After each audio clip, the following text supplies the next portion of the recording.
Bonjour et bienvenue au podcast, que vous soyez abonné Patreon, que vous regardiez sur YouTube, que vous écoutiez sur votre plateforme de balado-diffusion préférée ou encore que vous soyez à l'écoute de la station CIAX 98.3 FM. Patrick Lajeunesse au micro, avec vous pour ce dernier podcast de l'année. Aujourd'hui, j'ai le bonheur d'accueillir Fanny Cotenson et Ève Berger, psychomotricienne de formation initiale, somato-psychopédagogue et docteur en sciences de l'éducation, professeur associé à l'Université du Québec à Rimouski et chercheur au CERAP. Ève Berger-Grosjean est spécialiste de la place du corps, de sa sensibilité et de son intelligence dans les processus d'interaction et de co-création entre les êtres humains. À travers ses activités d'accompagnement, de formation et de supervision, elle invite à prendre en compte et à incarner les liens fondamentaux existants entre les individus, leurs organisations sociales et le vivant dans son ensemble. Fanny Cotenson, après des études à l'école de la rue Blanche et un travail avec Blanche Salan, a eu à cœur de s'exprimer dans toutes les disciplines de l'acteur, le théâtre, bien sûr, qui est sa maison, mais aussi le cinéma, la télévision, la radio et les lectures publiques. Elle a foulé les planches des plus grands théâtres, jouant entre autres les pièces de Gorky, Zeller, Éric Emmanuel Schmitt et Ionesco. En 2000, elle a créé en langue française les monologues du vagin, seule en scène. Elle a aussi joué dans plusieurs films, remportant même un César pour son rôle dans le film L'Étoile du Nord, aux côtés de Simone Signoret et Philippe Noiret. Son amour du métier de comédienne ne s'est jamais inassouvi. Ève Berger et Fanny Cotenson, bonjour et bienvenue au podcast. Bonjour à vous deux. Bonjour Patrick, bonjour Fanny. Bonjour, vraiment. Et bonjour à tout le monde. Bonjour à tout le monde, oui, ben oui. Vous nous parlez de la France, toutes les deux? Yes, on vient de loin pour vous rejoindre. Moi, je suis très heureuse d'être en communication avec le Québec. Ah oui, moi aussi. Ben oui, c'est le fun, on va avoir un petit peu de... il y a un petit peu d'éducation, parce qu'ici au Québec, on connaît... Ben, en fait, non, je ne devrais pas dire ça, parce que notre culture québécoise est beaucoup fondée, entre autres, sur le cinéma français. Fanny, qui a été à l'écran pendant plusieurs années, encore aujourd'hui. Bon, moi, j'avais invité Ève parce que j'ai connu Ève Berger dans un atelier je pense que c'était à Rivière-du-Loup ou à Rimouski, je ne suis plus certain, où Ève, tu étais venue donner un atelier, un week-end, un séminaire plutôt, de 2 jours avec ton conjoint Daniel Grosjean. Je pense que ça remonte à 2017, je me trompe. 2017 ou 2018, oui, peut-être bien 2017. Ouais. Effectivement, et c'était à Rimouski, ma ville de cœur. Ouais, mais on n'était pas dans la ville, on était sur le bord de la mer. C'était un site magnifique, là. C'était une pointe comme qui donne sur le fleuve Saint-Laurent. Tout à fait. Puis, envie. Ah oui, c'était vraiment très, très beau, là. Et puis, j'ai découvert Ève dans toute sa pédagogie, sa sensibilité, l'intelligence du corps. Je veux dire, j'étais vraiment ébloui. Puis j'ai participé à l'atelier, même en mouvement, parce qu'il ne s'agit pas d'être assis puis de prendre des notes, là. Il y avait des parties un petit peu plus magistrales, mais sinon, c'était beaucoup plus dans le mouvement que ça se faisait. Donc, on pourra en reparler de la pratique, Ève, parce que je trouve que cette pratique-là est magnifique. J'aimerais y revenir.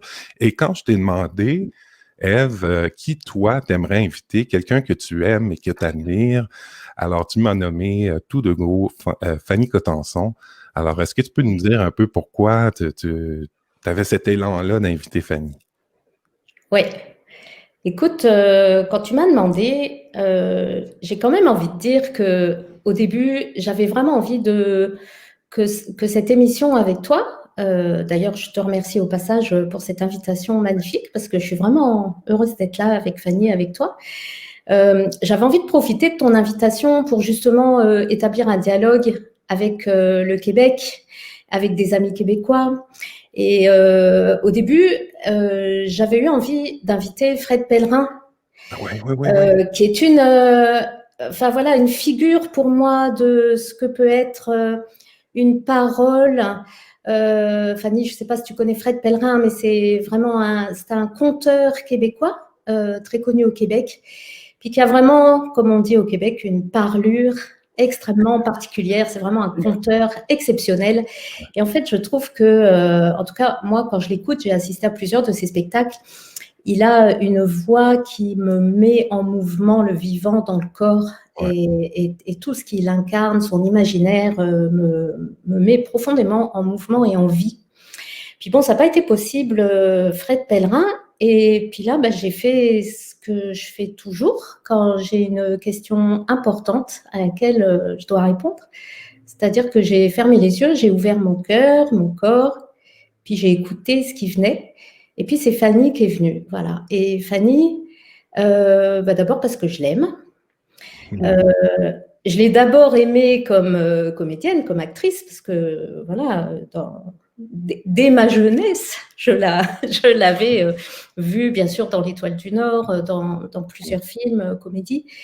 Et puis après, j'ai eu la chance immense de la rencontrer en tant que personne et puis qu'elle devienne une amie, via une amie commune, Nathalie, que je salue également au passage et qu'elle soit bénie de nous avoir mis en relation. Et puis Fanny, pour moi, elle incarne la lumière. Et puis elle aussi, c'est une voix, justement. C'est une voix, c'est quelqu'un, quand elle parle, quand elle incarne un personnage, quand elle joue, mais aussi, je l'ai découvert après, quand elle vit, c'est quelqu'un qui diffuse, incarne à la fois une lumière, une parole qui fait du bien, une parole qui éveille, et puis plein d'amour. Voilà. Et donc, c'est elle qui est venue. C'est elle qui est venue, donc j'ai décroché mon téléphone et je l'ai appelée. Ouais, c'est génial. Et j'ai dit oui. Je vois Fanny hocher de la tête, qui reçoit ses éloges avec beaucoup d'humilité. Adorable. Et puis toi, Fanny, comment t'as connu Ève? Comment vous êtes connue, Fanny? Par l'intermédiaire de Nathalie, qui est une amie, et que j'avais rencontrée d'ailleurs dans un stage de... Bon, c'était... Je ne sais pas si vous connaissez la méthode Monroe, bon, c'était vraiment très amusant. Et puis voilà, et puis un jour, je demandais, on peut le dire, quelqu'un qui pourrait m'aider sur le plan de l'énergie, parce que j'avais des baisses d'énergie, voilà. Et elle m'a proposé d'aller voir Ève. Et là aussi, effectivement, ça a été une rencontre, tant sur le travail qu'elle a fait gentiment sur moi, parce qu'elle le fait rarement, et aussi par la personne après, tellement délicieuse, tellement merveilleuse, ouais. Alors voilà, bien content de vous accueillir. Et puis, vous savez, on en a discuté un petit peu hier parce qu'on s'est rencontrés hier un peu pour se pratiquer, mettre un petit peu nos équipements à l'essai là aussi au niveau technique. On a bien fait d'ailleurs. Oui, on a bien fait. On a bien fait. Et puis, je vous disais hier que le podcast, la chronologie, si on veut, de cette rencontre-là, c'est qu'on regarde un peu c'est quoi nos origines, d'où on vient. Donc, on l'a dit au départ, vous nous appelez, on se parle alors que vous êtes en France et que je suis au Québec. Donc, je ne sais pas si vous y allez comme vous voulez. Et je vous rappelle aussi que vous pouvez vous poser des questions entre vous. Hein. Je ne suis pas l'intervieweur, moi, c'est une discussion à trois. Donc, je suis l'humble observateur de ce qui émerge. Et puis... mais je serais quand même curieux de savoir, Fanny et Ève, vous êtes toutes les deux nées en France, et puis dans quelle région vous y allez? Ah, Fanny, t'es pas née en France? Non. OK. Je suis née au Gabon. Ah ouais? Un village qui s'appelle, une petite ville qui s'appelle Port-Gentil. OK. Dans quel contexte? Ça te va bien? Ben oui. Port, parce que c'est le voyage, et gentil. Ouais. La gentillesse étant pour moi une valeur, une valeur importante. Le contexte, c'est mon papa qui était ingénieur géologue. Okay. Et à 19 ans, il a choisi ce métier pour voyager, en fait, un petit malin. Et à 23 ans, il partait avec tout un village, hommes, femmes, enfants, pendant 6 mois dans la forêt tropicale. C'est incroyable. Ah ouais. Voilà, bon, allez, c'est pas à cette époque-là que je suis née. Mais après, il est allé en Algérie. Il a rencontré ma maman. OK. Et ils sont venus au Gabon. Ils sont retournés au Gabon quand il a commencé à avoir un peu du grabuge en Algérie. Et je suis née là-bas. Voilà. Ah ouais. Fait que ta maman, Elle est pied noir, comme on dit, tu sais, en est France. algérienne. Non, elle est française, mais elle est née là-bas depuis plusieurs générations, ils Ouais, étaient ouais, là-bas. ouais. Ouais, ouais. C'est ce qu'on appelle les pieds noirs. Ouais, ouais, ouais. Et j'ai eu la chance d'avoir de cette partie-là de la famille du soleil, beaucoup de soleil, mais soleil dans le cœur, Mm. dans le, voilà, c'était des gens extrêmement chaleureux, extrêmement, comment dire, avec eux, je savais que euh, si j'avais le moindre problème, j'aurais toujours un bol, un café Mm. et un lit. Mm. La sécurité. Ouais. Ouais, Affective et physique. Tu sais, je pense que c'est ouais, important, les buts de vie. oui, Hein? oui, les deux, oui. Ouais. Ouais. Wow. Puis t'as été. Donc, est-ce que tu as des souvenirs de cette époque-là ou Non, non, non, non? je suis revenue très tôt Ouais, ouais. en France, oui, oui. OK. Après, on a été à Biarritz, puis à Versailles. Alors, Versailles, c'est une très belle ville, mais magnifique, mais c'était un peu difficile. Pour ma mère, surtout, qui Ouais. venait du sud. Versailles, c'est quand même une ville où les gens sont quand même un peu, on va dire, emmurés, quoi. Ouais. Ouais. Un peu de rigidité, quoi. Un peu de rigidité, voilà, c'est le mot. Ouais, ouais. Ben, je pense que c'est peut-être vrai dans les grandes villes où le niveau économique est assez élevé. Tu sais, les gens sont stressés, les gens ont des grosses carrières, et puis. Oui, mais c'est aussi une ville, il faut le dire, hein, plutôt royaliste, plutôt, tu vois, Ouais, c'est la vieille ouais. France. Mes copines du lycée, elles avaient le Loden bleu, tu vois, avec les petits boutons qui s'attachent comme ça. Mm. C'était, c'était, voilà, c'était particulier. Mais il y avait le parc, avec la C'est nature, les arbres, le parc de Versailles qui est sublime, le jardin de ouais, Marie-Antoinette, tout ça, j'étais tout près, tout près. ouais. Mm. C'est drôle comment tu mets rapidement en équilibre une certaine forme de rigidité avec, pouf, le parc. Mais il y avait le parc. Oui, Ouais, oui, oui, ouais. oui. C'est Donc, l'évasion, ouais. C'est une ouais, oui, possibilité l'évasion, la de nature aussi, la nature. la nature, oui, oui, Ouais. oui, oui, bien sûr. Puis le retour au soleil de la naissance. Tu sais. Ouais, ouais, c'est ça. Ouais. Pas la chaleur, mais la Ouais, chaleur, la beauté, en tout cas. ouais, ouais. Mm. Et puis, Ève, ben, toi, tu es née en France? Oui, moi, je suis née en Ah, France. puis je pensais que tu allais me dire, non, non, je suis né en Tchécoslovaquie. Écoute, ça aurait peut-être pu, mais non, d'abord, je trouvais ça bien que tu rappelles tout à l'heure, mais on est là à trois aussi pour discuter. Je suis pas là pour vous interviewer parce qu'en fait, Fanny et moi, on est amis, on se voit de temps en temps, mais en fait, on n'a jamais échangé comme ça sur certains aspects de nos vies et je Ouais, suis ouais. très curieuse du coup aussi. Enfin, j'aime bien ce que ça ouvre aussi, voilà, pour nous deux.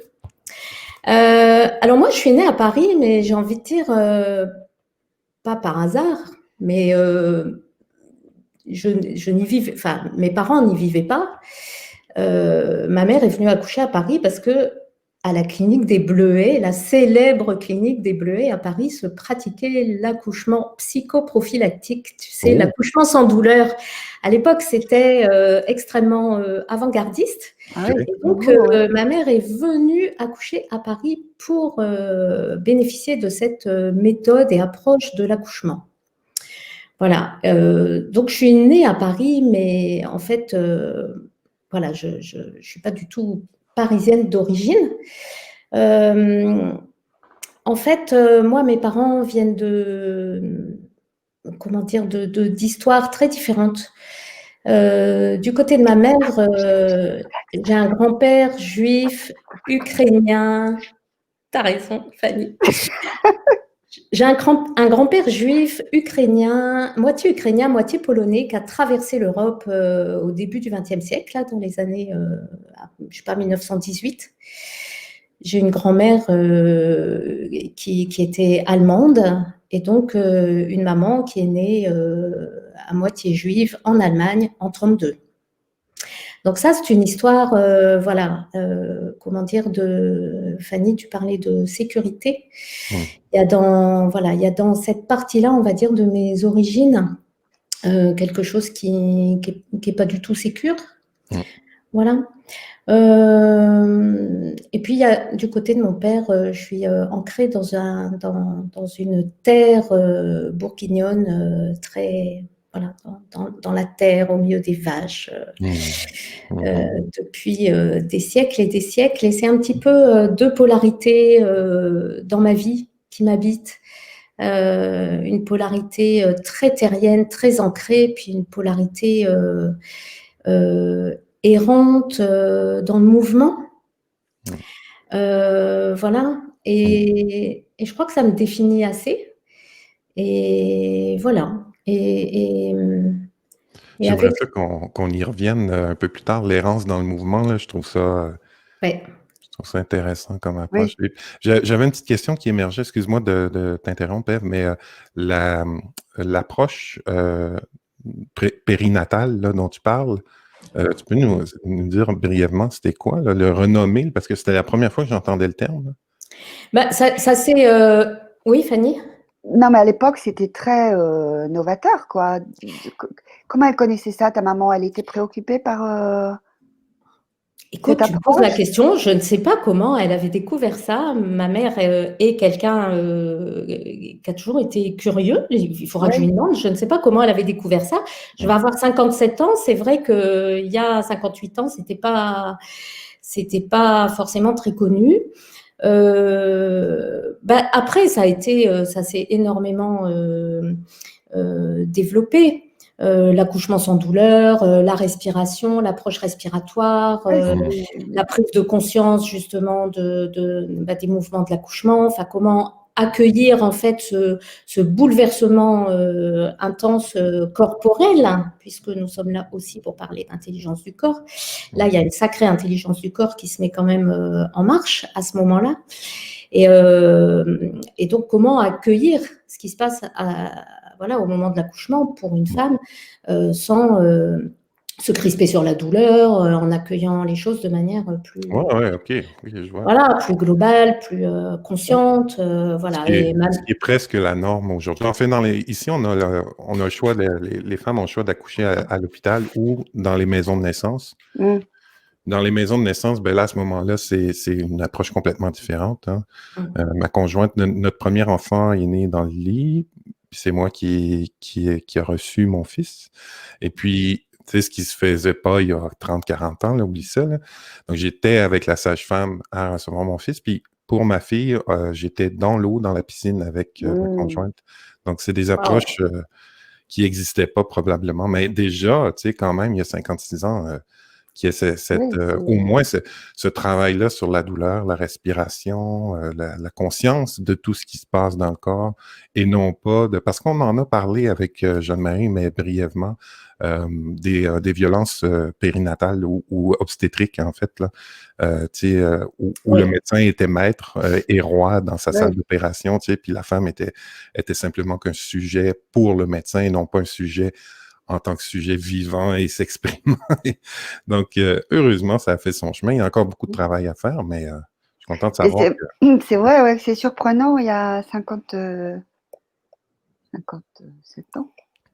Oui, et plus, voilà, et plus. Et c'est vrai que, en tout cas, je pourrais dire... ma mère a eu 5 enfants, elle a toujours adoré être enceinte et elle a toujours eu des accouchements magnifiques. Je pense qu'elle m'a transmis aussi comment dire, le goût de la vie naissante comme ça. Moi, j'en ai toujours eu une image extrêmement joyeuse. Voilà. Bon. Mais il y a eu des choses par la suite qui ont été moins joyeuses dans l'histoire, mais cet aspect-là des choses, là, le démarrage, l'impulsion, ce qui nous lance dans la vie. Enfin, aujourd'hui, je sais par mon travail à quel point cette poussée initiale, cet élan qui se joue à la fois dans le corps de l'enfant qui naît, dans le corps de la mère qui met au monde, et avec tout ce qu'il y a en amont de projet parental, de qu'est-ce qui a initié la conception, enfin, il y a toute une histoire évidemment avant la naissance. Et moi, je sais aujourd'hui par mon métier à quel point cet élan initial, en fait, il va réellement porter toute la vie, quoi. C'est comme Excuse-moi, un mouvement qui se lance.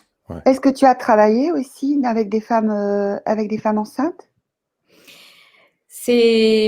En fait, j'ai travaillé quand j'étais jeune fasciathérapeute, donc parce que moi, l'origine on va dire de mon travail d'aujourd'hui, c'est vraiment la fasciathérapie, donc une forme une thérapie manuelle fondée par Dany Bois dans les années 80, à laquelle je me suis formée, moi, quand j'avais 20 ans, quand j'étais toute jeune psychomotricienne, que je sortais de la faculté et que je ne savais pas trop comment aborder mon métier. En fait, j'ai eu la chance de rencontrer Dany Bois et la fasciathérapie. Puis c'est là que j'ai eu le premier contact avec le mouvement intérieur du corps.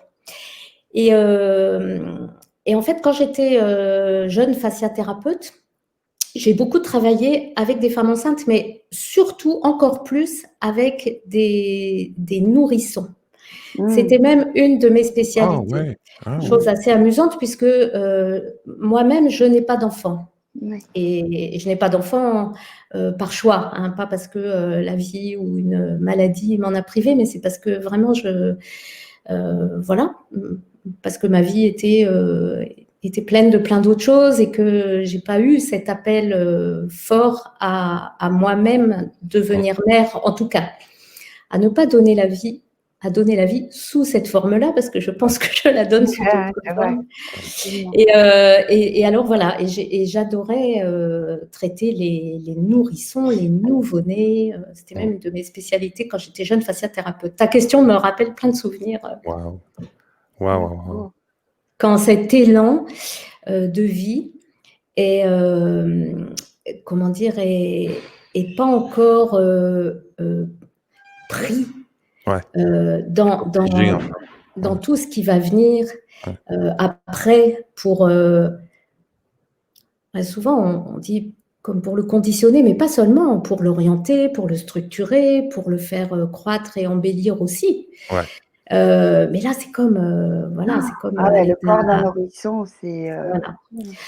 Après, quand tu dis, Patrick, c'est pas encore figé, il y a bien des nourrissons pour qui il y a déjà des endroits qui sont figés, des orientations qui déjà sont un petit peu moins libres que d'autres, etc. Parce que 9 mois dans le ventre de sa maman, ou moins quelquefois, et tout ce dont on hérite dans le corps en arrivant sur Terre, en étant conçu par des corps qui ont déjà leur histoire, évidemment, ça existe. Hein. Donc, il n'y a pas de... Et c'est Ève qui dit ça, il n'y a pas de paradis initial que nous aurions perdu. Mais il y a vraiment un mouvement du vivant qui se sculpte plutôt de génération en génération. C'est vrai. Tu me rappelles à ma propre mémoire de naissance, tu sais, parce que ma mère, elle était enceinte durant la crise d'octobre au Québec, qui était un événement historique immense où l'armée est débarquée dans les rues de Montréal. Et comme elle était politiquement très impliquée, l'armée pouvait débarquer à la maison n'importe quand pour l'arrêter alors qu'elle était enceinte. Et puis, elle a accouché de moi dans des conditions difficiles où le médecin est en retard. Donc, pour faire attendre ma mère et éviter qu'elle ait trop de contractions, ils lui ont injecté plein de trucs. Elle a accouché, puis quelques semaines plus tard, moi je suis né en février, au mois de mars, on a eu la tempête du siècle, la tempête hivernale la plus grosse de l'histoire du Québec. Donc, un événement politique, un accouchement difficile et une tempête de neige historique. Après, je me demande pourquoi je suis un peu anxieux.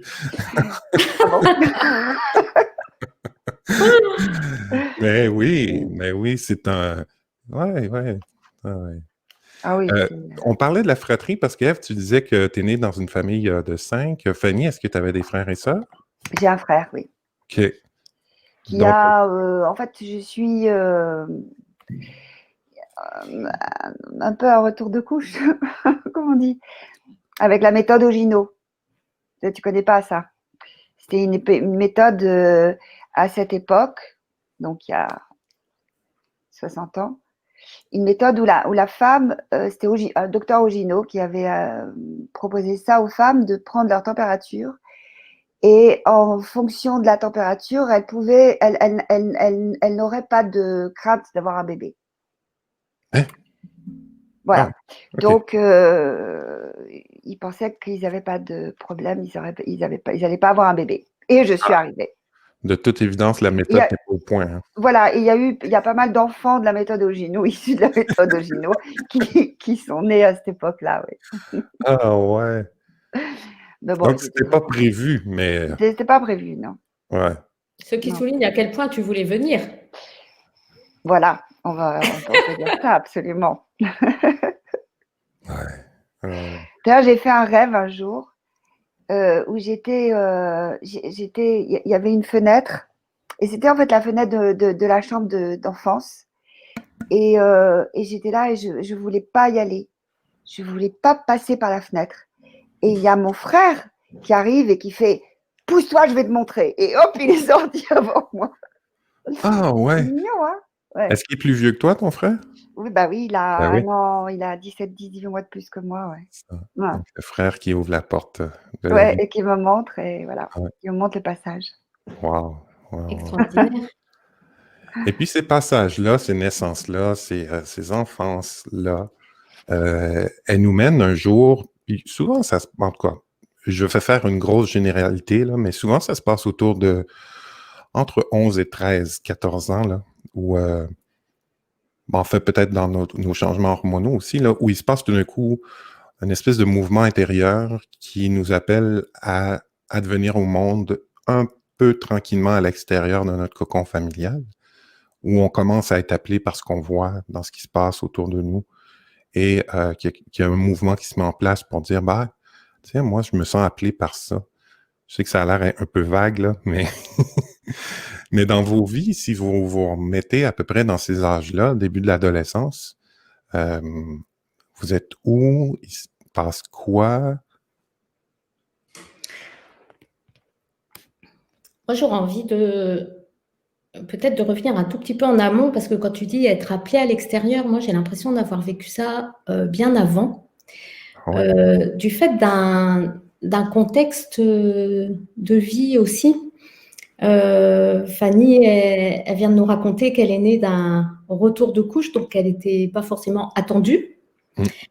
Moi, je disais tout à l'heure que ma mère avait eu 5 enfants. En fait, moi, je viens après une petite fille qui est morte. Oh. Une petite fille qui est morte à l'âge de 3 ans d'une leucémie foudroyante. Oh. J'ai un frère aîné qui était avant elle. Et en fait, ma mère, qui était une survivante de la Shoah quand même,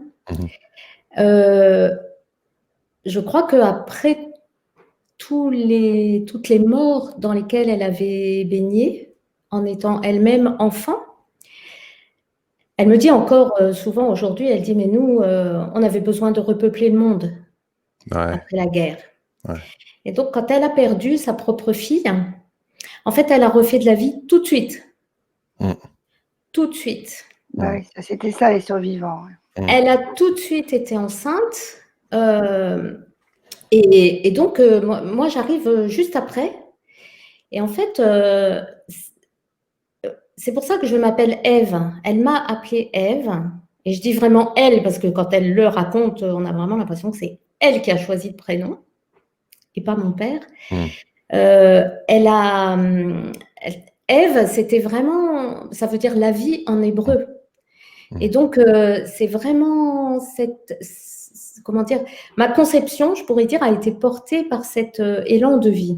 Je me suis toujours dit que c'était pour ça que j'étais née à 8 mois. J'étais pressée d'arriver parce que j'étais vraiment poussée. Ouais. Voilà. Et puis, après, en fait, moi, j'ai eu une enfance un peu particulière. Je n'ai jamais connu mes parents ensemble parce qu'ils se sont séparés pendant… Enfin, voilà, quand j'étais tout bébé. Okay. Et ma mère s'est remariée, puis là, on a vécu une situation de violence familiale assez intense. Et en fait, moi, quand tu nous interroges sur quitter ou être appelé en dehors, En fait, moi, j'ai été appelée en dehors très, très tôt, en fait, et ça a pris la forme. Et je pense que ça a vraiment orienté. Là, Patrick, tu connais mon travail aujourd'hui. Je pense que ça a vraiment orienté la suite. Moi, j'ai été orientée. Ce qui m'a appelée au dehors, en fait, c'est le sport. Mhm. C'est-à-dire que très tôt, j'ai commencé à 4 ans, 6 ans, j'ai fait du sport de manière intensive. Et faire du sport, euh, c'était grâce au sport que j'ai pu, en fait, je crois, grandir en me sentant entière. C'est le Mhm. sport qui, justement, par le Ça passe mouvement de mon par le corps, corps, ouais. oui, par les sensations de mon corps que le sport me procurait, ça a fait que dans ce milieu qui était psychologiquement vraiment très, très violent, j'ai grandi en me construisant une structure intérieure qui me tenait entière. Je Mhm. me dis souvent, en tout cas, à l'adolescence, je pense que j'étais au summum, puisque tu nous interroges sur l'adolescence, je pense que j'étais moi-même au summum de la dislocation possible. C'est-à-dire, De la dislocation tu vois, de ma structure psychique. Et en même temps, le corps je fais un lien, oui, je passais à la même époque, tu parles de 13, 14, 15 ans, Mhm. je passais à cette époque entre 10 et 15 heures par semaine dans les stades. Mhm. Et je bougeais et je courais et je faisais du sport et je faisais de multiples sports. Et c'est, je pense que mon ancrage dans le corps et ce qui a été le fil rouge de toute ma vie et de tout mon parcours, à savoir le lien entre le corps, le rapport qu'on a au corps, les sensations corporelles Ouais. et le sens de la vie, Ouais. le sens au sens, c'est quoi la valeur que je donne à ma vie, comment je perçois en sensation ma propre vie. Mhm. Pour moi, c'est totalement lié, Wow. depuis. Donc, Wow. quand tu me dis 13 ans, 14 ans, 15 Ouais. ans, je me Ouais. revois là, effectivement, dehors, en train de courir, en train de faire du sport, en train de rassembler dans mon corps ce qui autrement aurait été Ouais, complètement, ouais. je pense, séparé. C'est magnifique. Puis tu sais, je vous l'avais pas dit hier quand on a fait la pré-entrevue, mais euh, moi, la raison pour laquelle je fais cette démarche-là de rencontre, d'aller à la rencontre des gens, c'est pour moi-même apprendre, hein, parce que je suis curieux, puis je suis aussi en tentative de rédaction de mémoire. Là, ça fait résonner en moi, Ève, toute l'importance de la corporalité dans le développement et dans la construction de la psyché. Parce que moi, j'ai été un gymnaste de l'âge de 9 ans à 17 ans. C'était 18 heures d'entraînement par semaine. Donc, c'était intense. J'étais sur l'équipe J'ai nationale. trouvé mon maître. J'étais sur l'équipe nationale la dernière Ok. année. Donc, c'était quand même du haut niveau, là, tu sais. Puis, bon, aujourd'hui, je te parlais de mes mots d'eau avant qu'on entre en onde, mais ça en fait partie. Mais je commence à réaliser à quel point ça a été important dans moi aussi, dans tout mon cheminement. Puis, quand tu parlais aussi d'une espèce de l'appel vers l'extérieur qui est beaucoup plus jeune que je dirais peut-être la majorité des gens, mais parce que j'ai reçu dans le podcast, je pense que c'était au mois d'août, Boris Cyrulnik. Boris Cyrulnik, il nous a parlé justement des déclencheurs de sa mise en action. Et donc, je vois que les enfants et petits-enfants de la Shoah, peut-être, ont été poussés dans le monde euh, en espèce de mode, je dirais pas de survie, mais il faudrait trouver un autre terme à la survie qui est la sursurvie, c'est-à-dire ne pas vouloir survivre justement, mais vouloir vivre beaucoup. Tu sais. Euh, Oui, donc voilà. Puis Fanny, oui. de ton côté, toi, comment ça s'exprime, cette espèce de revirement ou de prise de conscience? Ben là, ce qui est bah, là, magnifique dans ton récit, Ève, c'est que la prise de conscience, elle se fait pas au niveau intellectuel, elle se fait au niveau corporel et c'est tout à fait cohérent avec la suite. Ouais. Fanny, comment ça se présente chez toi? moi, je me souviens aussi, et puis enfin, je me souviens pas beaucoup de mon enfance, mais ce dont on m'a raconté et des images que j'ai, c'est beaucoup. Je m'évadais énormément dans le parc de Versailles, entre autres. Et j'avais vraiment besoin d'évasion. Est-ce que je m'ennuyais peut-être un peu à l'école, peut-être encore que j'aimais bien, je me sentais protégée, peut-être un peu à la maison aussi. Et à 14 ans, j'avais 1 an d'avance, bon. Et il y avait une copine qui s'était inscrite au conservatoire de Versailles, d'art dramatique. Et l'année suivante, à 15 ans, j'y suis allée. Bon, il faut savoir qu'il paraît que quand j'avais 3 ans, j'avais appris un texte par cœur, je faisais semblant de lire et je racontais. Et il y avait mon frère et mon cousin qui étaient là. Voilà, donc j'avais déjà les mots qui étaient mon véhicule. Et puis donc je me suis inscrite au conservatoire de Versailles, j'ai été reçue au concours. Et là, la première fois que je me suis retrouvée sur une scène, c'est comme E.T. C'est maison. J'étais dans ma maison, le corps était dans sa maison. Il y avait vraiment quelque chose de… Tout d'un coup, j'étais à ma place. Et la première fois que je suis montée sur scène professionnellement, j'avais 16 ans parce que mon prof, il prenait certaines de ses élèves qu'elle aimait bien pour jouer dans des pièces professionnelles. Donc j'avais 16 ans, j'étais donc en train de passer mon bac. Et j'ai joué Victor Hugo, Casilda dans Ruy Blas. Quand même, on commence pas avec n'importe quoi. Hein? Bah, ouais, Victor Hugo, c'est pas mal. Et alors, donc, je suivais la reine sur une musique, on entrait, la cour rentrait comme ça, je suivais avec les robes à la Velasquez, comme ça. Et je rentrais sur une belle musique, à demi sombre, il y avait très peu de lumière. Et là, il y a eu 2 larmes qui ont coulé, disant c'est le plus beau métier du monde. Voilà, ça c'était vraiment beau. Et puis après, j'ai travaillé, moi, évidemment, et j'ai fait un stage, tu l'as dit, d'un stage j'étais à la Rue Blanche, qui est une école, c'était l'école avant le conservatoire. Après, j'ai commencé à travailler très vite et j'ai senti qu'il me manquait des choses. Il me manquait vraiment des choses. Et je suis allée chez Blanche Salan, qui est l'élève un peu de l'acteur studio. Et on faisait un travail sur le corps. Et sur les mémoires sensorielles, par exemple. Ah ouais, déjà à l'époque. La mémoire sensorielle quand même. Pour moi, c'est un concept qui est presque nouveau dans ma vie. Il est temps. Et donc, j'étais…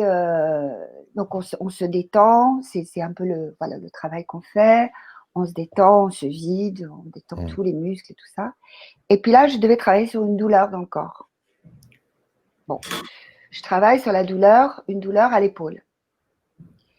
Et petit à petit, j'ai commencé à avoir mal. Et donc, j'ai commencé à avoir mal, à pleurer. Et en même temps, à rire. Parce que c'était tellement invraisemblable d'arriver à se faire mal, alors que c'était que juste dans l'imagination qui faisait mal. Et je me suis dit, mais on peut tout faire si on imagine. Tout. Et les choses rentrent dans le corps. Et du corps peut venir la pensée. Enfin, je veux dire, voilà, c'est là où ça ne fait qu'un. Alors, c'était avec mon expérience de comédienne, mais ça peut se rapporter, j'ai pensé que ça pouvait se rapporter dans la vie. Donc, voilà, c'était magique, c'était vraiment, vraiment une découverte. Et puis, pour les gens parce qu'on est aussi à la radio, donc pour les gens qui nous entendent, qui nous écoutent, ce que je remarquais quand Fanny disait, entre la tête, le corps, puis elle faisait un mouvement d'aller et venue, c'est-à-dire que c'est une espèce de quelque chose qui monte de l'intérieur, qui va vers l'extérieur, et puis l'extérieur revient vers l'intérieur. Une espèce de mouvement de dialogue, en fait, entre soi et le monde. Et en fait, cette chose-là, précisément, là, que tu es en train de nommer, Patrick, moi, il ne peut pas y avoir de plus belle définition de mon travail aujourd'hui. C'est-à-dire que quand tu parlais tout à l'heure, gymnaste, ta carrière de jeune gymnaste, En fait, moi, quand j'étais toute jeune, donc quand j'ai passé mon bac, j'avais un an d'avance aussi, donc je l'ai passé tôt. Et moi, je voulais devenir prof de sport, Ah oui, ouais. évidemment, puisque c'était, voilà, moi, je vivais à travers le sport. Ah oui. Et Moi, je voulais devenir voilà. physio. Je voulais devenir physiothérapeute. Ouais. Mais en même temps, j'étais dans une famille d'intellectuels. Ma mère, prof de lettres, mon père, prof de philo. Voilà, moi, je lisais énormément, énormément. J'étais une très grande lectrice, je le suis toujours. Enfin voilà, j'ai été aussi élevée au sein dans l'amour des mots et du langage. Et c'est quelque chose qui est très important pour moi aussi. Et alors, j'étais très, très fière quand j'ai passé mon bac parce que j'ai eu 20 sur 20 en sport. Et en même temps que je passais mon bac, j'ai passé le concours d'entrée à l'UREPS, qui est la fac de sport en France. Ok. Voilà. Et je l'ai raté à 0,6 points, quelque chose comme ça. Voilà. Et donc, j'ai eu une année très libre derrière. Ma mère m'a fait ce cadeau extraordinaire de me dire, écoute, pendant un an, je t'offre ce que moi, j'ai jamais eu. Donc, tu prends ton temps, tu restes à la maison, puis tu fais ce que tu veux. Et pendant cette année-là, moi, j'ai réfléchi et je me suis dit, à l'occasion aussi de certaines rencontres, qu'en fait, si je devenais prof de sport, il allait me manquer un bout de moi-même. Il allait me manquer justement les mots, l'aspect psychologique des choses, etc. Et c'est comme ça que j'ai choisi mon premier métier de psychomotricienne. C'est dans le lien corps-esprit. Et en fait, le corps, j'ai envie de dire, m'intéresse en tant qu'il est le support d'un lien très particulier avec les mots qui émergent d'un lieu du vivant dans le corps. Et aussi en tant qu'interface entre notre intériorité privée, j'ai envie de dire singulière, notre singularité la plus grande, et puis le monde extérieur. Donc à la fois corps, psychisme, intérieur, extérieur. Le corps, c'est cette extraordinaire interface, ou plutôt cellule souche de tout ça en même temps. Et c'est cette danse-là, en fait, chacun à notre façon, on est en train de parler de cette danse. Bien sûr. Ouais. Ben oui, puis on va y revenir. Si vous voulez, on va se prendre une petite pause. Question d'aller boire de l'eau, bouger un peu justement, mettre notre corps en mouvement, parce que dans nos relations depuis plusieurs mois, ben, ça se passe souvent devant un écran, donc je pense que c'est important de bouger un peu. Alors voilà, je nous mets en pause, mais vous pouvez rester là. Ben, en fait, je vais vous retirer de l'écran, donc puis on s'écrira sur Messenger. Là. On se prend une petite pause et on revient. Alors, nous revoilà au podcast pour cette deuxième portion de la rencontre avec Fanny Cotenson et Ève Berger-Grosjean qui remet ses oreillettes. Tu nous entends bien, Ève? C'est mieux avec l'oreillette, très clairement. Alors, rebonjour à vous deux. On s'est pris une petite pause. Je suis allé bouger un peu. Alors, on s'est quitté en fait sur nos expériences de l'enfance à l'adolescence vers la vie adulte tranquillement qui nous ont amenés à nos pratiques d'aujourd'hui. Hein. On a vu dans les deux cas que ça passait beaucoup par le corps. Fanny aussi, je l'entends aussi comme une espèce d'épiphanie. Je te revois sur cette scène avec la robe et puis la découverte en fait que c'est ta maison. Puis même dans l'introduction que tu m'as proposée, en fait, que je vous ai lu en début de rencontre, tu nommes le théâtre comme ta comme ta maison. Ma maison. Même si tu as fait autant des lectures, du cinéma, de la radio. Est-ce que tu y reviens encore au théâtre, Fanny? Oui, je commence à répéter demain une nouvelle pièce. Oui, c'est ma maison, ouais. Ouais. Mais quand je fais des lectures ou quand je... Oui, non, c'est vrai que la scène, c'est vraiment un endroit où il y a le corps. C'est toujours ce que j'ai dit quand on me demande c'est quoi la différence entre le cinéma, la télévision et le théâtre. Ouais. C'est que le théâtre, il y a le corps qui est là. Et le corps est un peu moins présent au cinéma parce qu'il y a l'image, il y a le cadrage. Mais au théâtre, il y a le corps. Et ça, c'est vraiment... C'est formidable, quoi. C'est un Puis engagement plus intense. j'aimerais qu'on y revienne parce que, excuse-moi de t'interrompre, J'aimerais qu'on y revienne dans les prochaines minutes parce que là, on va se prendre un petit moment de performance. Mais j'aimerais qu'on y revienne parce que je trouve ça intriguant dans le rôle d'acteur, particulièrement au théâtre, ce rapport entre le corps et la mémoire, parce qu'il faut se rappeler de son texte, non? Il y a quand même quelque chose qui se passe là, au niveau intellectuel, tu sais, de la mémoire, puis comment on peut être à la fois attentif à ce qui se passe dans le déroulement, défilement de la mémoire, du texte, de la mise en scène, tout ce qu'il y a autour qui pourrait venir. Ben là, c'est quelqu'un qui a un léger déficit d'attention là, qui, qui note ça, où je me dis comment je peux à la fois être présent à mon corps et à ce que ma tête me demande de faire surgir. Mais c'est justement parce que tu es présent à ton corps que tu vas être présent à ce qui se passe au moment présent et avec ce que tu as. Bon, il y a eu 2 mois de répétition, 1 mois, enfin, peu importe, il y a eu des répétitions. Donc, moi, je dis toujours au théâtre, il y a quelque chose de scientifique, c'est-à-dire qu'il faut que ce soit un peu. Mais après, et en même temps, une fois qu'on part, on est vraiment dans le moment présent. Moi, c'est ce que j'adore dans les lectures, c'est être dans la chair des mots. Et c'est comme si on enfourchait souvent un cheval accru, mais on est vraiment dans, voilà, on est dans le corps des mots, dans la chair des mots qui vous traversent. Tu as fait allusion à Monologue du vagin, que j'ai eu le bonheur de créer en 2000. Et quand j'apprenais, parce qu'évidemment, c'est un apprentissage d'apprendre le texte, 1h30 de texte à se. Alors déjà, la mémoire, c'est vraiment comme un muscle. Hein. Plus tu la travailles, plus elle fonctionne facilement. Après, ça rentrait tout seul. Au bout de arriver à 1/3, ça rentrait tout seul. Et bref, quand j'apprenais les mots c'est ce que j'avais raconté à elle, ça me lavait. C'est des mots, je sais, mais c'est beau. Et je les sentais dans mon corps, comment c'était beau. Alors voilà, c'est juste être dans le moment présent qui fait que tout se passe. Donc, c'est pas seulement que... ouais, c'est intéressant parce que même dans l'apprentissage du texte, ça passe par le corps. Tu sais, c'est pas seulement qu'une fois qu'on le livre, mais c'est dans son apprentissage où, dès le départ, on incorpore les mots. Ouais, bien Mais sûr. c'est comme ça qu'on apprend et à parler et à bouger quand on est bébé. Tout commence comme ça. En fait, le corps, mais pas le corps qui est aujourd'hui socialement valorisé dans sa mécanique, dans son esthétique, dans sa performance de compétition, etc. Pas ce corps-là, mais le corps qui est vécu de l'intérieur, le corps qui est éprouvé, qui...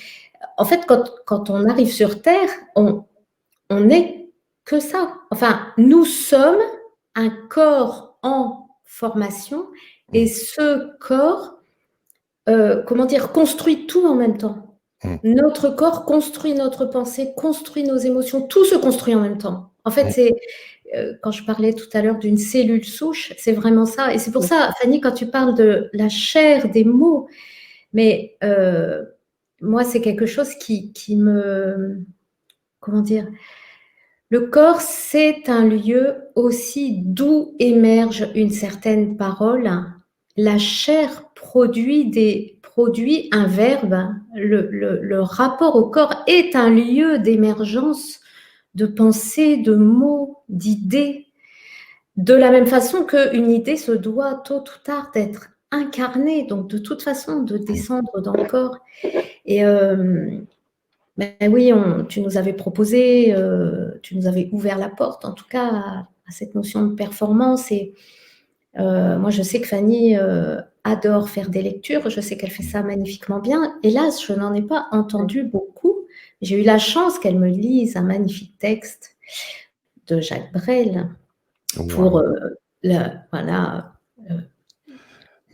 Mais juste sur avant, l'amour le jour de mon anniversaire de mariage avec mon chéri. oh wow! Mais Donc, Ève, juste avant qu'on passe à la lecture, je ouais. sais pas si tu peux regarder parce qu'on voit que au niveau de ta connexion, là, on est en train de te perdre. Oui, Maya. Ouais, il y a un léger décalage, on perd l'image. Je ne sais pas si tu veux juste regarder si c'est Quoi? possible d'ajuster ça. Sinon, c'est pas grave, là. Pour l'instant, c'est quand même fonctionnel, mais Tu me laisses juste une seconde que je vérifie que je suis bien sur le ouais. bon. Non, a priori, tout est comme tout à l'heure. Rien n'a Bon, changé. ben ça va, Mais là. par moment ça passe et puis par moment ça. Effectivement, la voix est décalée de l'image. Ouais. Alors, moi aussi, hein. Non, toi, ça va, Fanny, ça Non, va ça très va. bien. Ouais. Ok. Donc, ça peut être de mon côté aussi, ça peut arriver. Donc, j'ai des enfants qui utilisent largement Internet. Même si je leur dis de telle heure à telle heure, là, je vais être en ligne, là, éviter, mais ils sont comme, ouais, c'est pas grave. Alors, ben, Ève, donc, ce que je comprends, c'est que tu avais un texte à nous lire. Mais du coup, non, c'est Fanny qui va lire parce Ouais, que ok, voilà, ok, quand tu ok. nous as, bah, moi je me suis demandé ce que j'avais envie que Fanny, j'ai invité Fanny à cette émission avec moi parce que j'avais vraiment envie qu'on tisse quelque chose ensemble. Mhm. Et cette histoire de cette expression de la chair des mots, moi je crois que chacune en venant, Fanny, des mots vers le corps, on pourrait dire, et moi du corps vers les mots, c'est un lieu, la chair des mots, et la parole de la chair aussi, la Mhm. parole du corps, je crois que c'est l'endroit où on se retrouve. Et donc moi j'adore écrire. J'écris voilà, des textes, j'ai écrit des chroniques pendant le confinement pour accompagner cette période aussi difficile pour tout le monde. Et j'ai eu envie de proposer à Fanny voilà, qu'elle lise un texte que j'ai écrit. Voilà. Et donc, c'est un texte que j'ai écrit en 2014. Oh, wow. Voilà. Et je lui ai proposé qu'elle le lise. Voilà. Donc, Fanny Cotenson, non pas en performance, mais on dira plutôt parce que peut-être que mon directeur de recherche m'écoute, on dira plutôt en performativité. Alors, C'est quoi la différence? on pourrait Tu en nous parler expliqueras longtemps. après ce que Ouais, c'est la ouais, ouais, différence ouais, entre les deux. ouais. En tout cas, merci à Ève de me permettre de lire ce texte, c'est vraiment, vraiment beau, qui me parle. De chair et de sang. Une moitié de mon sang vient de la province de Bourgogne, prise en un temps lointain au Germain, entre le nord et le sud de ce qu'on appelle aujourd'hui la France. Un quart de mon sang vient de Transylvanie, de ces chrétiens passés de la couronne de Hongrie à l'empire d'Autriche et désormais roumains, sans avoir jamais cessé de parler un allemand étrange au milieu des vampires des Carpates. Un autre quart de mon sang est juif. Celui-ci est aussi ukrainien et polonais. Mon sang est une goutte de tant de fleuves, participant de tant de mers. De partout et d'où qu'il soit, régulièrement, mon sang bouillonne entre colonies anciennes et nouvelles, invasions et nouvelles invasions, se pétrifie sous les missiles, se rebelle devant des chars, se lève pour protester, court souvent pour ne pas regarder. Pas un jour nouveau sans un nouveau cri, pas une semaine sans transgression, sans déchirement de mes fibres, sans déchirure humaine. L'irrépressible recommencement des catastrophes éternellement redistribuées est un roulis de folie et nous formons l'océan qui charrie, nous, les humains. Tous, filles et fils de migrants, tous, tôt ou tard. C'est une mémoire qu'on a perdue, c'est un futur que l'on refuse. Et pourtant. Tous marcheurs, arpenteurs des premiers temps, tous passeurs de frontières avant même qu'elles n'existent, tous descendants d'envahis et d'envahisseurs, tous métis des quatre coins, tous faits de la même pâte d'origine, pétris de voix qui rient et crient, luttent et regrettent, grondent, rôdent, gémissent, cherchent, attendent, espèrent. Membres actifs d'ombre et de lumière, bras, jambes, à genoux, brinque-ballés, blague-boulés, déplacés, recyclés, se réveillant encore et toujours courageux et resplendissants. Oui, resplendissants. Car dans notre chair, ça danse. Ça danse la vie neuve qui sans cesse et malgré tout accourt, inverse les courants, irrigue pieds et cheveux, enlace les langues et étend les bras jusqu'aux confins des autres hommes, traverse les murs et redessine le visage des soldats, enfante de nouvelles transhumances pour que la joie tremble et que le possible y croit. Est-ce cela le courage? Cet irrépressible recommencement de la vie éternellement redistribué dans la chair des humains?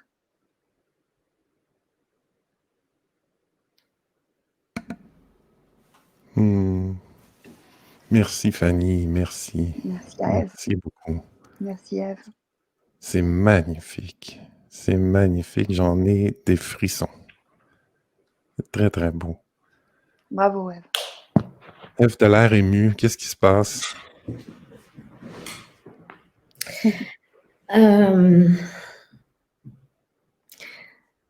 C'est un texte qui me tient à cœur parmi tous ceux que j'ai pu écrire parce qu'il parle de métissage, parce qu'il parle de migration, parce que je trouve qu'on vit à une époque où cette question, elle se pose vraiment de reconnaître, s'ouvrir au brassage, à l'accueil, à la fois de ce qui nous relie tous et à la différence aussi de l'autre. Donc, parmi les choses que j'ai pu écrire, ce texte me tient à cœur. Le fait que tu nous aies amené à parler de notre vie, de notre enfance, du coup, enfin voilà, il parle aussi de ça dans mon histoire, de mon propre brassage intérieur. Et puis, moi, je l'ai lu une fois, moi-même, dans un lieu où il y avait du monde, une espèce de spectacle, mais je ne l'ai jamais entendu lu. Et là, c'est Fanny qui le lit. En plus, c'est Fanny.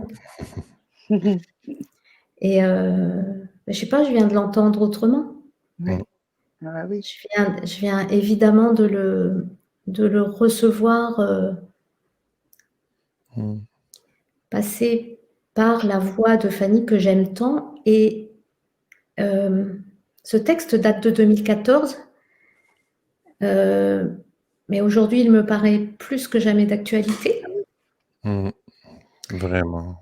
Et donc, c'est comme, Fanny, si tu venais de l'actualiser, en fait.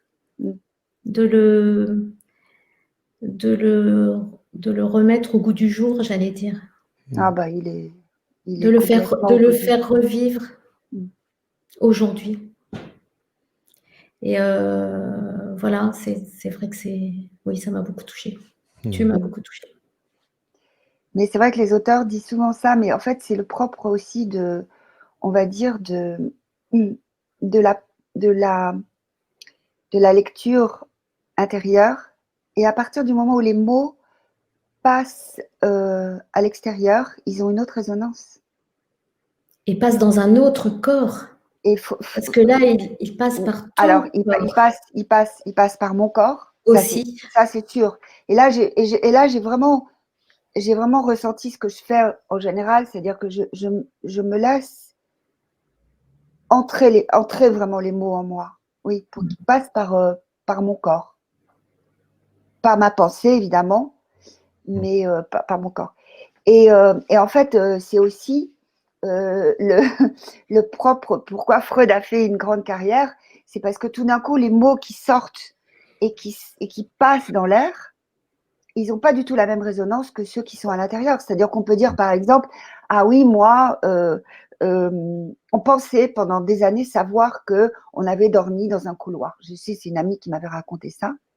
Dans toute son enfance, elle avait passé. Et puis un jour, elle le dit, elle le prononce chez son psy et elle l'entend pour la première fois. C'est étonnant parce que le pouvoir des mots, une fois qu'ils sont sortis, ont tout à fait un autre pouvoir. C'est d'ailleurs ce ce qui est dit aussi simplement et fortement que ça dans l'introduction des monologues du vagin. Justement, que le mot, Oui. c'est ça qui va faire exister ce mot vagin que tout le monde a tellement peur de dire, de nommer. Et pendant des siècles et des siècles refoulés. Voilà. Les sorcières. Exactement. C'est vrai. Et là, en t'écoutant lire, je me disais, c'est comme si d'entendre mes mots à travers ta voix, et du coup de les réentendre différents, parce que du coup, c'est pas les mêmes. Moi, je suis une grande fan de Marc-Alain Ouaknine, qui est un philosophe, rabbin, qui a écrit des tas de choses absolument sublimes, notamment ce livre extraordinaire qui s'appelle « Lire aux éclats », et qui parle de ce qui, dans la pensée juive, est cette éternelle reconstruction, redécouverte d'un sens neuf dans des choses qui sont pourtant écrites depuis si longtemps. Et donc d'entendre ce texte-là maintenant me le fait moi-même redécouvrir, à la fois dans un espace différent et dans un temps différent. Et en t'écoutant là, je me disais qu'en fait, je suis à une époque, moi, de ma vie et de mon travail et de mon parcours, où aujourd'hui, ce qui est important, c'est vraiment de nommer. Ce sont ces mots même pas du corps, du vivant. Le corps, pour moi, c'est surtout important, intéressant, fascinant, indispensable, incontournable, comme lieu d'émergence de ce qui naît quand on rencontre le vivant. Et quel endroit plus à la fois simple, universellement distribué et donc démocratique pour rencontrer le vivant que son propre corps. Et voilà. Et si je peux ajouter son propre corps avec et à travers l'autre aussi, En lien avec ceux des autres. Il n'y a pas de corps propre sans le lien avec les autres. Le corps est notre média de relation, en fait. Et c'est magnifique parce que dans l'expérience qu'on vient de vivre, je l'ai vu à la fin du texte de Fanny, que les mots et la chair des mots se sont réincorporés en Ève, tu sais, comme une seconde lecture avec la voix et avec l'espace de Fanny, tu sais. C'est marrant parce que comme on en avait parlé avant, j'ai fait plus attention à ce qui se passait et qui se passe quand je réussis une lecture, c'est-à-dire être vraiment dans le moment présent. Et c'était très agréable. Parce que d'abord, ces mots sont beaux. Donc, des fois, je rate des lectures, mais je me dis, ah, pourquoi j'ai raté? Mais c'est parce que les mots aussi sont... On peut pas inventer non plus de la beauté là où il y en a pas trop. Mais ouais, non, c'était amusant comme expérience. Et là, on est dans la performativité et non la performance. Ah oui, alors c'est quoi là? Alors, dis-moi. Non, je vais pas me lancer là-dedans parce que je vais me faire trucider par mon directeur de recherche. C'est pas ça du tout, t'as rien compris. Mais disons que ce qui est vivant dans cet échange-là est de l'ordre performatif plus que de simplement rendre un produit. Ah oui, donc, c'est un aller-retour plus qu'un aller simple. Voilà, pour simplifier.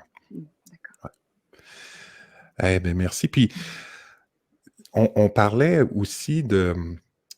Donc, la chair des mots, j'aimerais continuer là-dessus parce que c'est vraiment intéressant parce qu'il y a tout un travail dans vos deux professions, entre une interaction vivante entre l'écriture et la corporalité.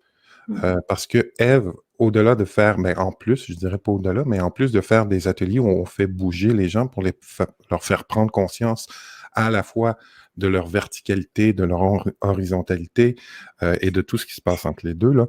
Il y a tout un travail de recherche aussi, d'écriture. Et puis, on le voit à la lecture de Fanny, de ton texte aussi, que l'écriture est vraiment quelque chose qui fait partie de ta vie. Fanny parlait du muscle de la mémoire, mais il y a aussi le muscle de l'écriture. Et on voit que c'est un muscle que tu utilises quand même régulièrement. Comment dans vos deux pratiques, on les appellera comme ça, s'inscrit le rapport entre l'écriture et le corps qui ensuite, ben, dans le cas de Fanny, va exprimer par la parole ce qui doit être exprimé. Je ne sais pas si je m'exprime bien, là, mais c'est peut-être pas clair. Ève, peut-être. En tout cas, oui. Tu vois, il y a 3 semaines environ, j'ai animé une formation à Genève dans un groupe de fasciathérapeutes et de somato-psychopédagogues, donc vraiment des professionnels de la pédagogie de la perception, donc des personnes qui accompagnent d'autres personnes dans le développement de leur capacité de perception de leur propre corps et surtout de la perception du monde à travers et par leur corps. En fait, notre corps est un organe de perception à part entière et on n'a pas 5 sens, on en a au moins 6, voire plus. Et donc, en fait, bon, voilà, c'est ça le travail d'un fasciathérapeute et d'un somato-psychopédagogue. Donc, je faisais un stage de formation pour eux. Le stage s'intitulait « Quoi dire et comment le dire ?» Parce que dans un accompagnement, bien sûr, on ne se contente pas, enfin, c'est pas qu'on ne se contente pas, c'est que pour amener quelqu'un à entrer en relation d'intimité avec son propre corps comme organe de perception des autres et du monde, de soi, des autres et du monde, pour avoir un lieu d'émergence, de sens, de relation, d'élan, d'envie, d'idées, de gestes, de paroles, de tout, en fait, ce qui peut nous relier à l'extérieur, pour avoir un lieu supplémentaire d'émergence de tout ça. Quand on fait ça, évidemment, on ne peut pas être silencieux. Et je veux dire, il faut bien évidemment inviter le corps à bouger, mais il faut l'inviter à bouger avec une parole qui accompagne cette mise en mouvement. Et donc, se pose beaucoup pour ces professionnels la question de mais quel est le rôle de ma voix, quel est le rôle de mon langage. Donc ça, c'est un premier niveau, j'ai envie de dire, de place de la parole. Et là, toi, tu vas plus loin parce que tu nous poses la question là sur l'écriture. Moi, l'écriture, c'est ma passion depuis que je sais écrire, peut-être même avant. J'ai voulu absolument rentrer à la grande école à 5 ans. Ma mère n'a pas réussi à faire autrement que de m'y envoyer parce que je voulais absolument lire et écrire. C'était, voilà. Ah, donc, tu avais un an d'avance, toi aussi? Oui, moi aussi. Et nous partageons ce point commun, Fanny. Voilà. Et voilà. Et puis, comme j'ai dit, mes parents étaient tous les deux, voilà, des intellectuels, beaucoup plongés dans les bouquins. J'ai ce goût, ce rapport au langage et moi j'ai passé des moments, mais même enfant, adolescente, mais de transcendance absolue, ou lire de la poésie, lire quand j'étais jeune, j'ai lu tout le théâtre de Sartre à 18 ans. Je veux dire, mais ça me transportait complètement. Cette parole qui, quand elle vient d'un certain lieu et quand elle touche ce lieu de l'autre, le lieu de l'intimité, de la profondeur, est capable de mettre en mouvement, d'opérer une transformation en temps réel, et de celui qui nomme et qui parle et de celui qui écoute et qui reçoit. C'est extraordinaire. Et donc, oui, moi, l'écriture, c'est une véritable passion. Et franchement, je ne pensais pas qu'on allait autant en parler aujourd'hui, mais c'est l'occasion de poser devant témoin Ah, on va avoir une annonce. Que franchement, je pense que la phase de vie qui s'ouvre pour moi aujourd'hui, c'est une phase où je vais écrire de plus en plus. J'ai publié mon dernier livre au mois de janvier dernier, en janvier 2020. Mais là, je crois, voilà, tu parlais, Fanny, de ma maison. Moi, je crois que quand je nomme ce lien vivant, corps, individu, singularité, diversité des singularités et enjeu pour le monde et pour la société à partir de ce lieu de l'universel que nous partageons, cette trilogie universelle, singulier, collectif, moi quand je suis là et que je nomme ça et que je l'écris, je suis chez moi, je suis à ma place. À ta place, oui. Je suis à ma place. En vrai, c'est là que je suis. Tu sais, tu parles de ces. Ben, puis j'espère, en tout cas, moi, je te le souhaite et je nous le souhaite que cette maison-là, tu nous y invites de plus en plus parce que tu écris Oui, vraiment, vraiment bien. Puis, ah oui, vraiment bien. Moi, c'est pas le premier texte que je lis d'Ève ouais, ouais, et à chaque fois, ça me touche vraiment. C'est à la fois le contenu et la manière. ouais. Moi, ça m'a rappelé parce que quand on parle du dialogue entre le corps de celui qui écrit et puis celui qui lit, moi, ça m'a rappelé à mon premier livre qui m'a allumé à ça, à cette relation-là possible dans le dialogue avec l'auteur. C'était le livre Le Parfum de Patrick Süskind, Oui, qui est tout en odeur, mais déjà là, de passer puis de se concentrer sur un des sens corporels, ça a été une découverte pour moi incroyable. J'avais peut-être, je sais pas, 14-15 ans quand j'ai lu ce livre-là, puis c'était une grande découverte.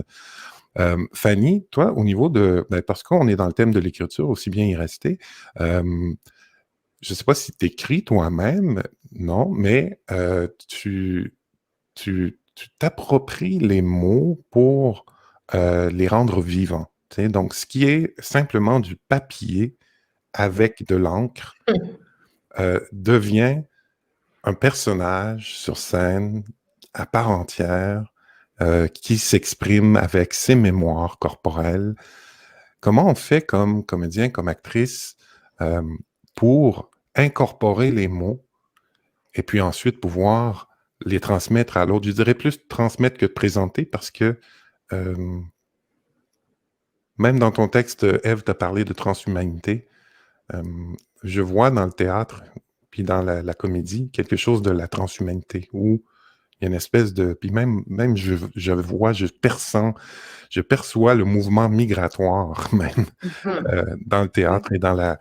Parce que bon, qu'on lise ou qu'on joue une pièce qui a été écrite il y a 100 ans, il y a 50 ans, il y a 2 ans, oui. elle a son contexte historique, elle a son contexte, elle a sa charge émotive et tout ça. Comment, quand tu répètes, Fanny, est-ce que tu as des trucs, tu as des techniques que tu te donnes pour entrer en lien avec le texte? Bah oui, on a toute une palette. Mhm. On sort, suivant le texte, on va sortir des outils, Ouais, euh, des outils différents euh, en fonction de ce qu'on veut euh, faire passer. Euh, expliquer comment on fait, c'est à chaque fois une nouveauté, ouais, en ouais, je te fait. comprends. C'est un peu comme poser la question à un musicien, est-ce que les paroles viennent avant ou la musique? À chaque fois qu'on pose la question, les gens sont comme, mais je peux pas répondre à ça.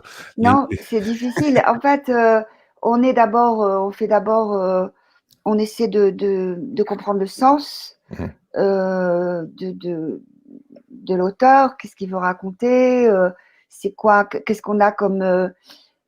Euh, alors, bon, je vais faire simple. Moi, je suis retournée à l'école il n'y a pas si longtemps parce que, euh, parce que, je, parce que c'est bien de faire de la formation continue. Mhm. Les acteurs américains font ça, je ne vois pas pourquoi les Français ne le feraient pas. Et il y avait le professeur où je suis allée, il a dit, en fait, un acteur, il a un texte qui a été vivant quand Mhm. l'auteur l'a écrit, puis qui s'est congelé sur le papier. Mhm. Et nous, il faut qu'on le décongèle. Mhm. Voilà. Mhm. Notre boulot, c'est de le rendre vivant, et c'est de lui redonner vie. Mhm. Alors maintenant, après, c'est impossible de raconter parce que vraiment, à chaque fois, c'est une aventure différente, parce que c'est une aventure humaine qui est différente, parce que, euh, parce que ce qu'on raconte est différent, parce que. Mhm. Alors, je te dis, on a la trousse à outils. Ouais, Alors, ouais, on ouais. sort de notre trousse à outils, plutôt ça, ou plutôt ça, ou plutôt ça, ou on en invente d'autres, même des outils, parce qu'on peut Ouais, aussi, on peut en inventer d'autres avec le metteur en scène, avec les partenaires. ouais. Donc, Voilà. Ce qu'il y a de sûr, c'est qu'à un moment donné, moi, j'avais fait un seul en scène, à part les monologues, j'avais fait un autre seul en scène pour rendre hommage à toutes les femmes auteurs OK. qui nous ont constitués, qui m'ont constitué. Et d'ailleurs, à ce propos, c'était en 2006 que j'ai fait ça. Maintenant, on était un peu en avance avec ma copine avec qui on a écrit ça. Et on me demandait, mais pourquoi que des femmes auteurs? Alors je dis, mais est-ce que vous demandez à, je sais pas, Lucchini, machin, bidule, pourquoi que des hommes auteurs? Bien, ouais, Voilà.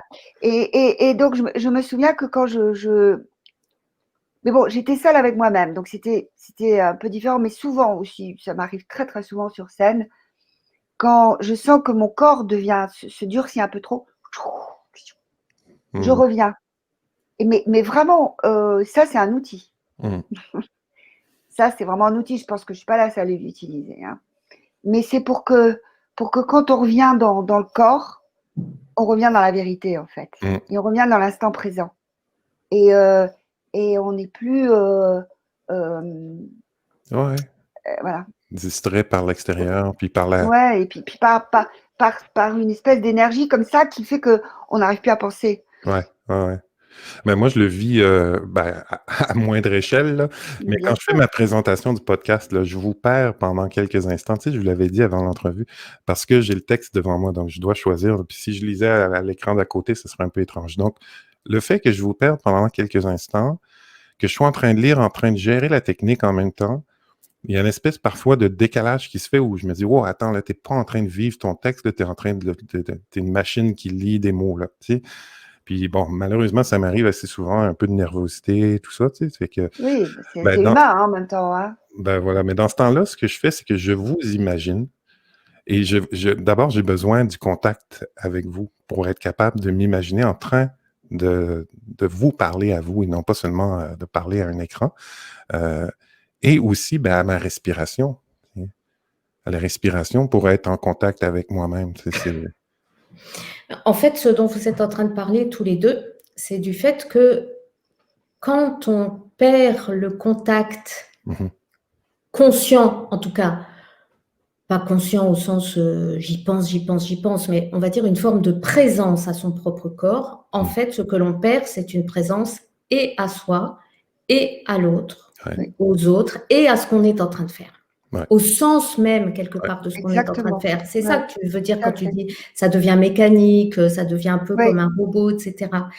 Et c'est un peu ça que je voulais dire tout à l'heure quand je disais, mais l'intériorité corporelle vivante d'un être humain, c'est la cellule souche c'est cette interface, c'est même pas une interface, c'est vraiment une cellule souche, c'est-à-dire c'est là que s'initie, c'est là que s'ancre, c'est là que naît, j'ai envie de dire, c'est là que meurt aussi d'ailleurs, hein, le rapport à soi, le rapport à l'autre, le rapport à ce qu'on est en train de vivre, à ce qu'on est en train d'être, à ce qu'on est en train d'éprouver. Je pourrais dire que là, on est en train de nommer, en fait, de définir mon travail quotidien. C'est-à-dire ce que tu décris, Fanny, sur scène.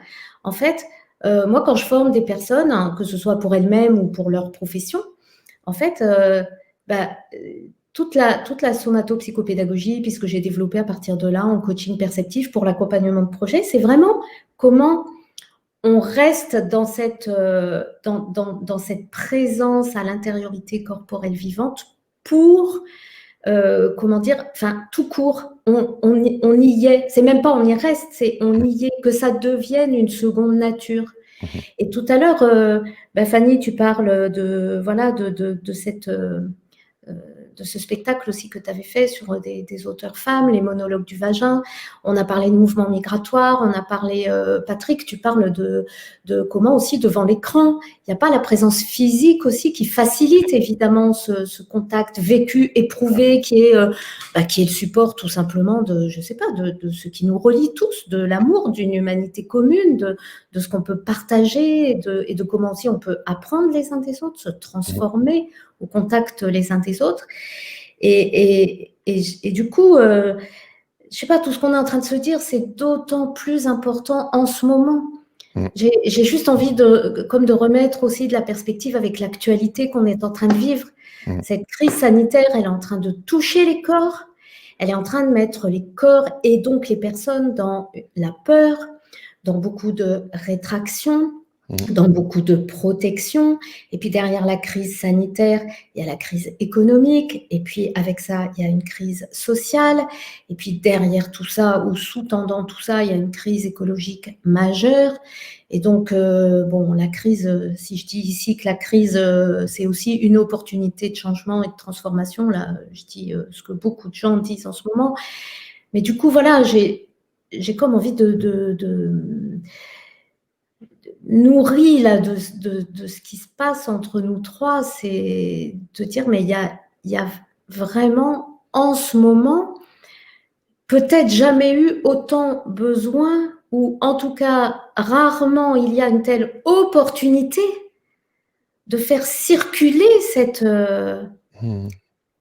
contagion de l'humanité corporelle, vivante, et qui passe à travers les mots et à travers ce qu'on est en train de se dire et à travers une lecture et à travers un écrit, et à travers, peu importe les formes, à travers une musique, une chanson. Tu me fais réaliser, Ève, à quel point cette démarche-là de podcast, de rencontre de l'autre, elle est... je l'avais jamais réfléchi en termes d'espèce de besoin d'être en relation pendant cette pandémie, là, tu sais, mais c'est clair, là, c'est clair qu'il y a beaucoup de ça. Puis je vous remercie parce que vous me faites vivre vraiment des beaux moments aujourd'hui, vraiment, vraiment. Tu sais, je suis là pour... merci à toi. Je suis là pour présenter les gens, les mettre de l'avant, mais en même temps, il y a un petit côté bien heureusement et positivement égoïste à tout ça. Je me fais plaisir et vous me faites vraiment plaisir aujourd'hui. Mais plus que plaisir, ça me touche. Ça me remet en lien avec moi-même, avec vous, avec le monde, parce qu'il y a des moments de solitude pour chacun, hein, présentement, d'isolement, de solitude, de remise en question, d'anxiété, peu importe, tu sais, mais quand on se rappelle notre humanité et qu'on se la rappelle entre nous, qu'on prend ces moments-là, je trouve ça très nourrissant, très enrichissant. Puis quand on se crée des conditions pour la vivre ensemble, c'est ça qu'on est en train de faire en fait. Oui, parce que, je veux dire, tu sais, moi, il y a des gens qui m'ont dit, ton podcast, c'est trop long. Tu sais, il y a personne qui écoute ça pendant 1h40. Je dis, ouais, mais je le fais pas uniquement pour faire plaisir aux gens. Puis pour moi, c'est tellement important, justement, dans notre histoire globale présentement, là, dans le contexte, de prendre le temps de créer les conditions, de se déposer, de se rencontrer réellement, tu sais. Simplement que l'entrevue où je pose une question, une réponse, une question, une réponse, tu sais, justement, on parlait de la transhumanité dans nos lectures, dans notre performativité, ben justement, tu sais, ça prend un minimum de conditions, puis de respirer là-dedans un peu. T'es très transgressif, en fait, dans le format de ton... Très. Transgression créatrice. C'est bien, c'est un beau contre-pied à cette société de l'accélération. C'est vrai, après tout. Quel est le temps qu'on se donne pour se donner le temps de s'installer aussi dans la relation. Oui. Puis j'ai même présenté ce projet-là comme la chaîne nationale ici au niveau de la radio, tu sais, puis on me dit non, un podcast, ça dure 10 minutes, mais ils disent non, c'est pas ça que je fais. Non, merci, au revoir. Alors voilà. Écoutez, notre rencontre tire bientôt à sa fin. Ça va quand même rapidement. Hein? J'aimerais savoir qu'est-ce qui vous attend dans les prochaines semaines, dans les prochains mois. Ben déjà, Ève, on a quand même la confession du retour à la maison, celle de l'écriture. Est-ce que tu continues, Ève, à quand même donner des formations? Ben là, tu l'as dit, tu as donné une formation dernièrement. Ça se fait aussi à l'écran ou en présence? Et là, je donne beaucoup, beaucoup de formations. Et figure-toi, puisque tu me donnes l'occasion de le dire sur les ondes, je suis en train donc je suis prof associée à l'Université du Québec à Rimouski. J'ai un lien très, très fort avec le Québec. J'y suis venue pendant, je ne sais pas, depuis 20 ans, 25 ans, énormément. Et donc, je suis en train j'ai monté un programme de formation, l'intelligence du corps comme pour accompagner les mutations. Accompagner les mutations grâce à l'intelligence du corps. J'ai monté un programme mixte, distanciel, présentiel pour le Québec, qui va démarrer début 2021. Voilà le beau projet que je t'annonce en avant-première. Ah, wow, c'est magique ça. Tu vois, il y a des gens qui nous regardent en direct présentement. Je ne sais pas si Jeanne-Marie Roguiran en fait partie, mais j'imagine qu'elle était déjà au courant. Là, mais, elle est déjà au courant. Ouais, elle doit être super heureuse d'entendre quand même l'annonce de façon plus C'est ça. public et officiel. Wow, wow, c'est super ça.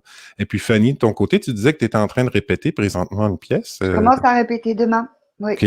De quoi il s'agit? Alors, c'est une pièce de Eric Assous, qui est un auteur que j'avais déjà joué. Tu l'avais vu, la pièce Oui, j'étais là. Oui. Ouais, qui était jolie, hein. C'est une jolie pièce. Oui, très. On ne se mentira jamais. Vraiment, c'est, je pense, la plus belle pièce d'Eric. En tout cas, moi, j'avais beaucoup aimé. Oui, c'était vraiment la plus belle pièce d'Eric.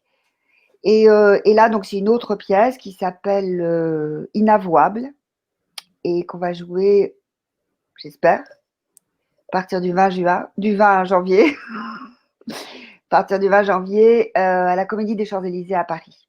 Wow. Je ne pourrais pas partir en tournée avec parce qu'il est question aussi que la tournée aille au Canada, au Québec. Ah oui, oui. Parce que j'ai un autre projet pour janvier 2022. Je ne peux pas en parler. Théâtre aussi. OK. Une pièce qui me tient à cœur. Mais en tout cas, il y a le mot Québec pas loin, là. Pour les auditeurs, j'ai eu droit à un magnifique clin d'œil. Voilà. Puis Ève, de ton côté, si tu dis que ça va être en partie en présentiel, c'est qu'on t'attend au Québec en janvier? C'est-à-dire, non, je commence en janvier, début février, pour être précise, je commence un programme en distanciel, Ouais. C'est-à-dire moi derrière l'écran à Paris et les Québécois ensemble, en groupe, dans une salle pour travailler ensemble et interagir avec moi. OK. Et puis, on va faire 5 modules comme ça de 2 jours et je viendrai à l'automne 2021 en espérant qu'à ce moment-là, on pourra circuler beaucoup plus librement. Je viendrai pour clore la formation par un 5 jours en intensif en présentiel. Wow. Au bord du fleuve. Ben oui. Ah, au même endroit peut-être qu'on avait... Peut-être bien. Ouais. Peut-être bien. Endroit magnifique. Bien. Et puis, Fanny, si tu viens au Québec, tu nous fais signe. On va trouver des endroits magnifiques aussi à rencontrer, à visiter. Et j'en profite vraiment pour embrasser tous mes amis du Québec. Ouais. Ben, merci. Le message est passé. Écoutez, Fanny Cotenson, Ève Berger-Grosjean, un énorme merci pour votre générosité, votre temps aujourd'hui. C'était magnifique. Je vous invite, quand on va se laisser, là, à rester à l'écran pour se dire au revoir hors d'onde. Alors, merci aux auditeurs, merci aux gens qui regardent. Merci à tous. Alors voilà, merci beaucoup. Au revoir tout le monde. Au revoir. Au revoir tout le monde. Merci de votre écoute.